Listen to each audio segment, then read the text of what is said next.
We are watching shares of Block soaring in after hours here, up more than 15% on the back of their latest results. Seeing a big beat both on the top and bottom lines. Taking a look at adjusted EPS coming in at 55 cents a share. That's well over the 42 cents that was expected, or 42 cents year on year. That was estimated adjusted EBITDA at $477.5 million, up 46% year on year.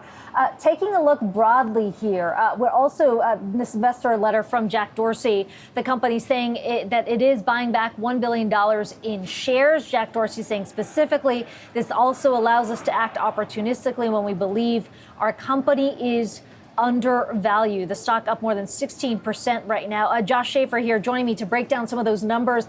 Josh, we have seen some momentum coming through here for the company, especially around Square's banking products. Dorsey highlighting that, saying we've come a long way since introducing those like Square Capital. He says we see a growth opportunity for banking with and on Square, on our surfacing it as one of our top priorities. Yeah, Kiko, I mean, it seems like a great print at a high level when you take a look at these Block earnings. Obviously, when you adjust your fiscal year adjusted EBITDA forecast, investors are usually going to like something like that. One thing that stands out to me in this report is the Bitcoin revenue coming in better than expected, coming in at about 2.4 billion.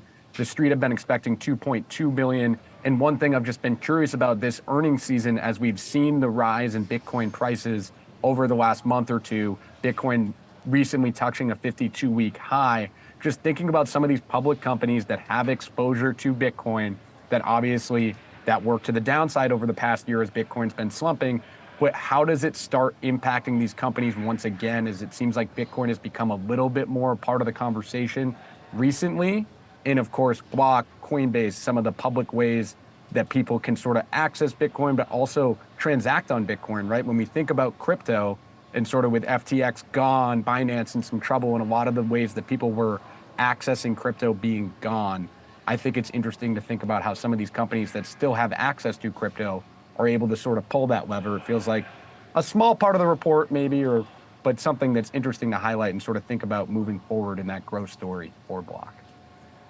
Yeah, Josh, that's an interesting point. We were just having that conversation with Zeke Fox, who wrote the book on Sam Bankman-Fried, saying, look, it was a year ago when we were hearing about the fallout from FTX being the death knell for Bitcoin and crypto overall. And we have seen a healthy bounce back, certainly not at the levels, the highs that we saw back in 2021. But as we have seen, names like Coinbase as well as Block fall along with those declines, and Bitcoin now they're seeing that bit of a healthy bounce back, you could say, on the back of more potentially with crypto trading. And then, of course, there's a spot Bitcoin ETF that could be in the works as well. Yeah, Kiko. And I think the other thing, too, that I'm just sort of thinking about as I look at Block shares up almost 20% right now is something we highlighted yesterday after the bell, just how different it can be when you report in earnings season, right? When you think about the different aspects of sort of the market action we've seen over the last month, to report after people start feeling more comfortable about the Fed's positioning amid a broader tech rally that we've had over the last 2 days, it's just more advantageous for some of these companies, and something that I feel like is top of mind when we think about Apple earnings coming out in just a few minutes now, too.